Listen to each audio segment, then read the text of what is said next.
when you said 1 to 1, 1 pound? 1 to 1, 1 pound to 1 pound, Okay. water to glaze. All right. That gives you a 1.5 gravity.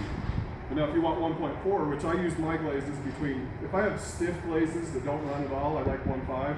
But if they're a little bit runny glazes, then I like to go with 1.4. Okay. So I can get them on thinner and have them not run off. So I do between 1.5 and 1.4. The thickness of the glaze is independent of the specific gravity because it was added. So how do you decide how runny or thick to do?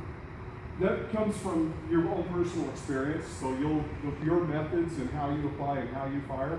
If your glazes are running off, then you either need to go colder or put them on thinner. So a lot of this will end up being your own personal choice at the end. I'm just going to show you how to know where your glaze is, and then you can make a measurement, and then you can know what to do.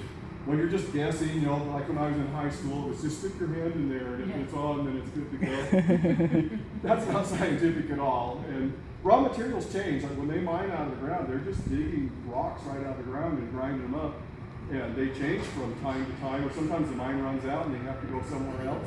But from this, a lot of mines try to mix. They'll mine from that side, they'll mine from that side, and then they'll blend to try to maintain consistency. But raw materials change too. And so, but this method is always the same principle. It's always 1.5, and then I'll show you how to know if it's too thick or too thin. I find it interesting that the specific gravity doesn't depend on the chemicals in the glaze. So it's 1 to 1, Yes. 1.5, no matter the chemicals you use. Yeah, gravity is just strictly how heavy something is. So water's lighter than rocks, and that's essentially what glaze is rocks.